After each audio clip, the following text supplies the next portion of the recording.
ஐயனார் கோவில் புரவி எடுப்பு திருவிழாவை முன்னிட்டும் நல்ல மழை பொழிந்து விவசாயம் செழிக்கவும் ஊர் மக்கள் சார்பாக நடைபெற்ற மஞ்சுவிரட்டு போட்டி. மாடு முட்டியதில் 10 பேர் காயம். Sponsor by Sri Lalitha bags mall, Pandian திரையரங்கம் மிக அருகில், காரைக்குடி.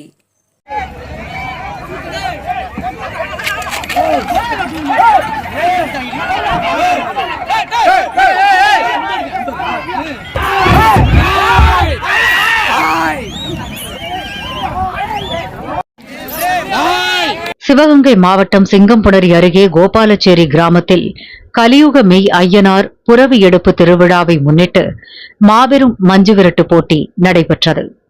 முன்னதாக ஊர் கிராமத்தார்கள், முக்கியஸ்தர்கள் கோவிலிலிருந்து மஞ்சுவிரட்டு திடலுக்கு நாட்டார்கள் ஊர்வலமாக வந்து வேட்டி துண்டு அணிவித்து மரியாதை செய்ததும் தொழுவத்தில் கிராம கோயில் காளை முதல் காளையாக அவிழ்த்து விடப்பட்டது. அதனைத் தொடர்ந்து மாவட்டத்தின் பல்வேறு பகுதிகளிலிருந்து கொண்டு வரப்பட்ட சுமார் 100க்கும் மேற்பட்ட காளைகள் திடலிலும் மற்றும் வயல் வெளி பகுதிகளிலும் அவிழ்த்து விடப்பட்டன. மஞ்சுவிரட்டு என்பதால் சுற்றுவட்டார பகுதிகளிலிருந்து ஆயிரக்கணக்கானோர் இதில் கலந்து கொண்டு ஓடிய காளைகளை அடக்க முற்பட்டனர்.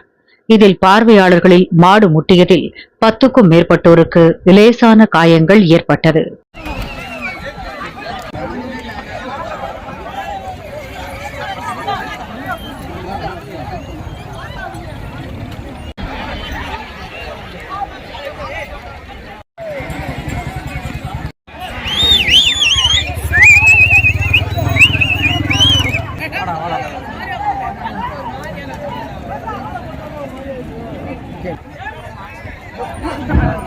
मारने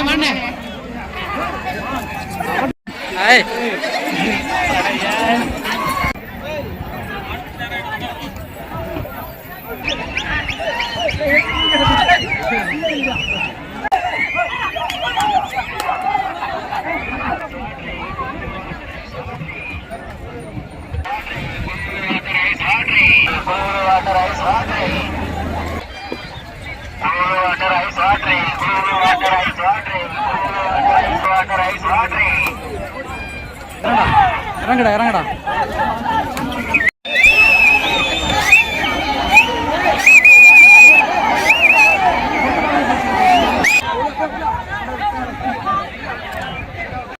பாடுச்சேன்.